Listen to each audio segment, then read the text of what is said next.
So beta, today's topic is infertility. So this is the last topic of this chapter as well as this unit.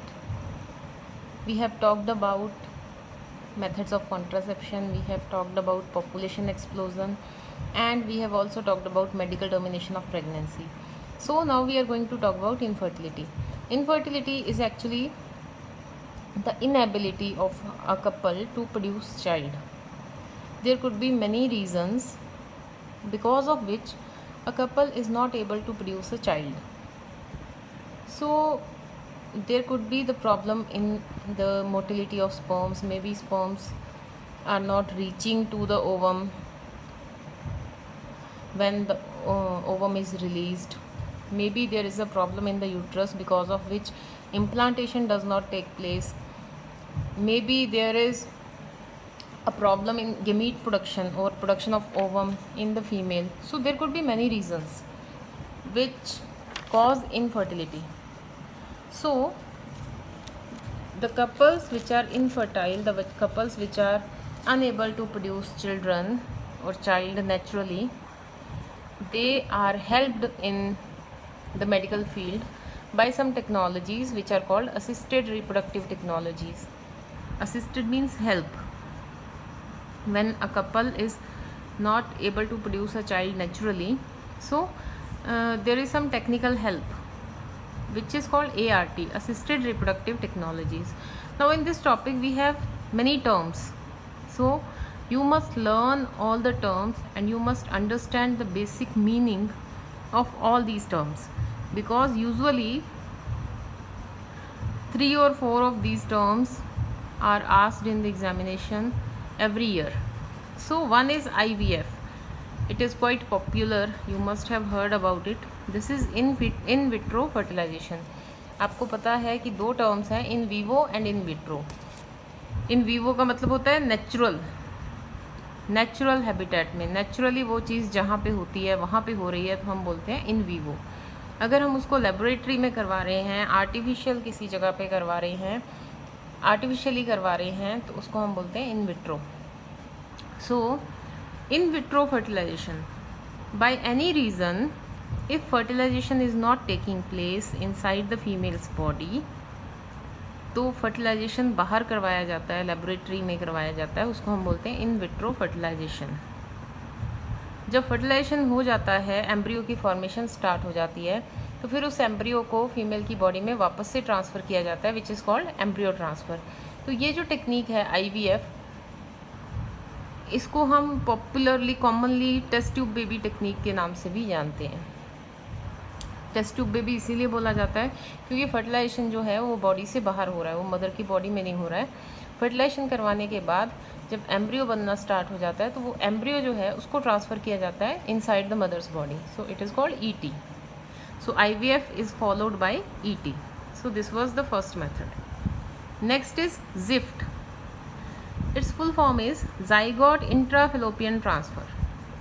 अब बेटा इसमें हमने लिखा है embryo transfer, मतलब fertilization हुआ, फर्टिलाइजेशन से ज़ाइगोट बना, ज़ाइगोट में डिवीजन शुरू हो गए, एम्ब्रियो बन गया, उस एम्ब्रियो को हमने ट्रांसफ़र किया. कई बार क्या होता है कि सिर्फ ज़ाइगोट को ट्रांसफ़र किया जाता है, मे बी सिर्फ फर्टिलाइजेशन नहीं हो रहा, उसके आगे की प्रोसेस जो फीमेल की बॉडी है वो केपेबल है करने के लिए. तो ज़ाइगोट इंट्राफेलोपियन कहाँ पे ट्रांसफ़र हो रहा है? फेलोपियन ट्यूब में. So that is called ZIFT, zygote intrafallopian transfer.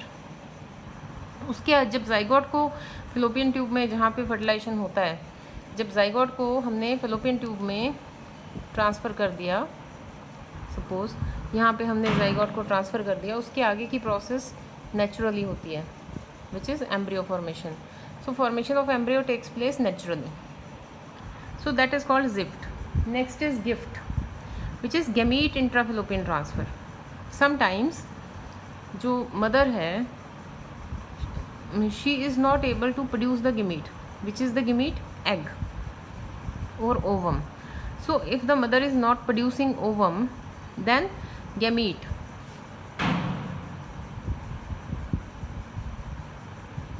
which is ovum, that is transferred into the fallopian tube, that is gamete intrafallopian transfer. Next is ICSI.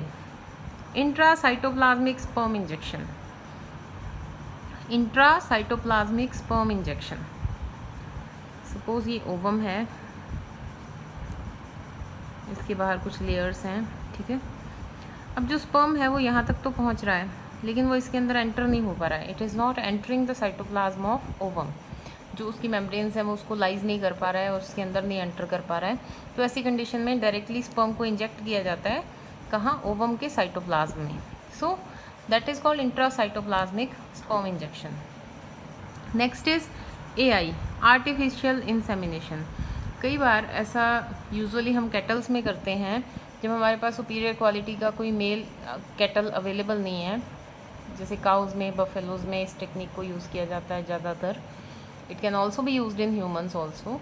So superior quality का जो mail है उसके सीमेन को store करके रखा जाता है low temperature पे, और फिर आर्टिफिशियली इंजेक्शन के थ्रू उसको वेजाइना में ट्रांसफ़र किया जाता है, फीमेल के वेजाइना में।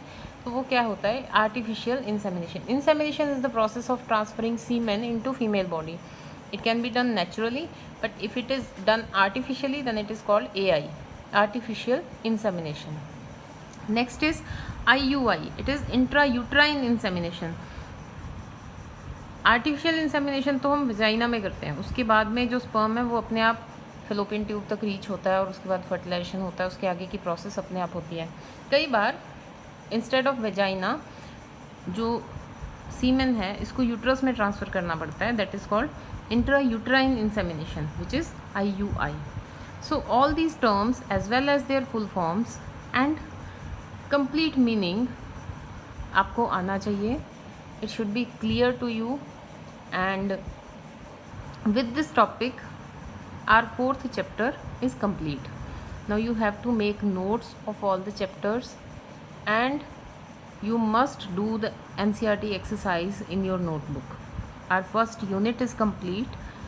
Complete this unit in your notebooks also along with NCERT exercise. Thank you.